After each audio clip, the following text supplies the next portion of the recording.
Okay, here's what I want to do.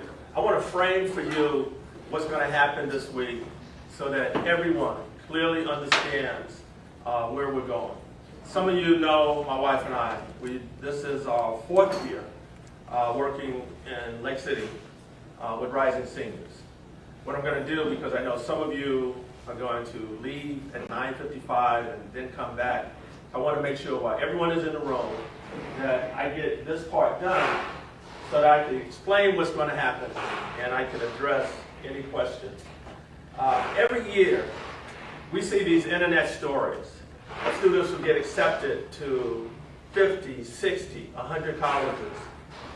It doesn't matter how many colleges you're planning to apply to. It doesn't matter how many colleges you're offered admission to. The only thing that's important to us is, are you going to be offered admission to a college that's going to allow you not to take out student loans and allow your family to pay the least amount of money possible? This has been a popular story, that this student was offered admission to 149 colleges and offered over $7 million in scholarships.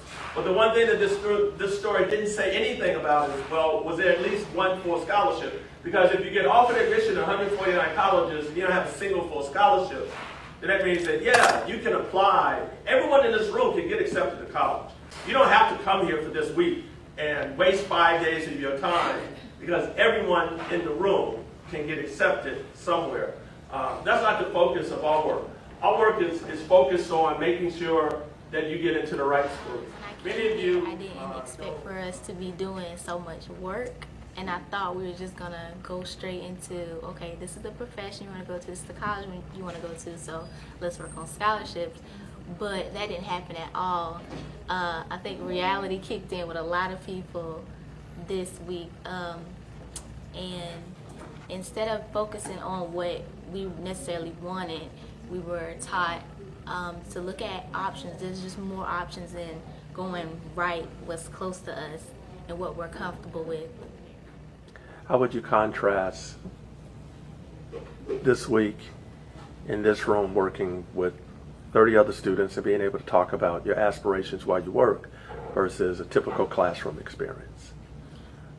In the classroom experience, you don't always get that one-on-one because there's so many kids. And in the classroom experience, you're not, I think we're being sold a dream world, because in the classroom experience, I've never ever been told, this is not going to be costly efficient for you, or yes, go outside the state or look at other options. I was told, oh, this is the college you want to go to, you can definitely get into that, and that's the end of the story. Boom, that's the easiest option. We've never been told or been open to the discussion of there's a whole world outside of Lake City or Florence or just the state of South Carolina. So this is totally different. In a classroom setting, you're not calculating the actual net cost or around about how much you're going to pay for college. We're not learning about the differences, the different colleges between like co-op and liberal or honors colleges. I just feel like we're not given the 100% reality of life in the classroom setting, but with the wins with y'all, we're given the actual truth, and it may not be what we want, but that's what it is, and that's life. And talk to us a little bit about your work ethic. How has it changed? When we first talked, I was lazy. I'll admit, because I slacked off a lot.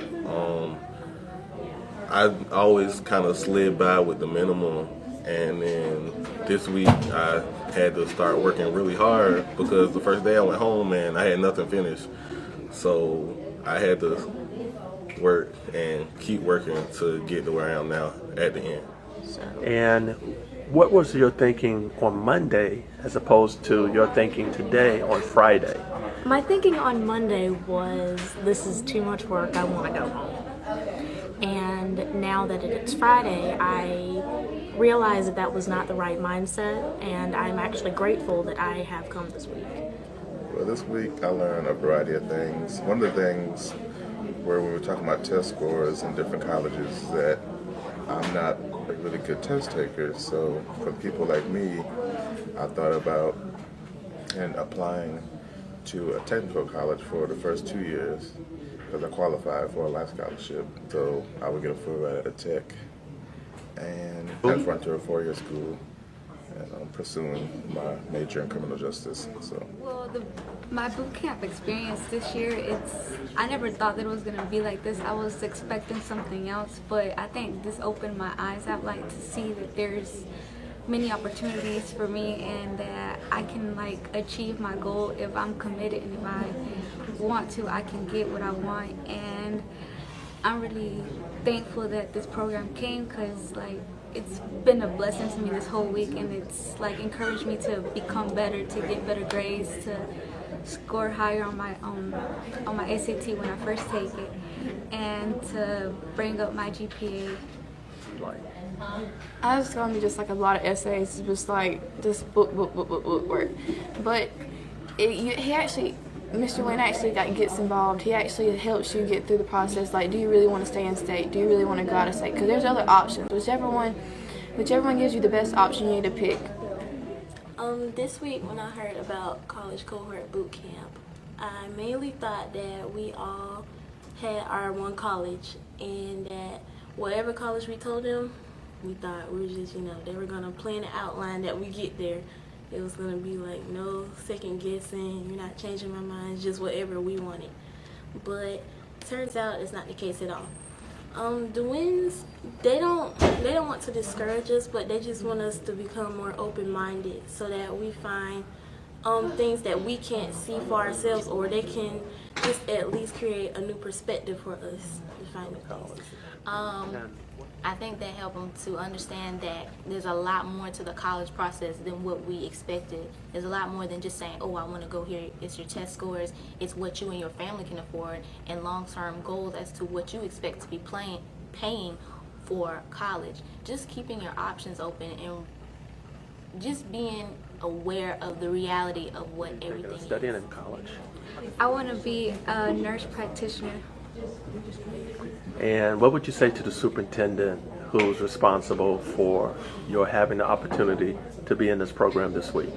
Well, I'm really thankful that that she has brought this program to this school, and that she called y'all, and I'm thankful that God has blessed y'all with this amazing talent to bring y'all here, because y'all have opened doors to many students at Lake City High School, and y'all believe in us when many people really actually don't believe in us, and we're becoming a better generation.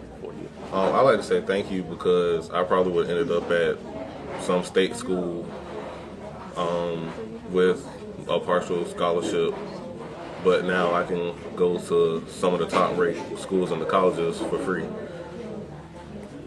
I want to say thank you for believing in me and us, and we will make you proud, and yeah.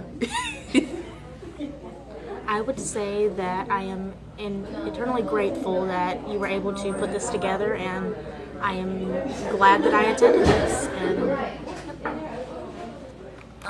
I would like to say thank you to our superintendent, because without this college planning cohort this week, I wouldn't have known about test optional schools that I would need to apply for, or how much they would benefit me. Thank God for you.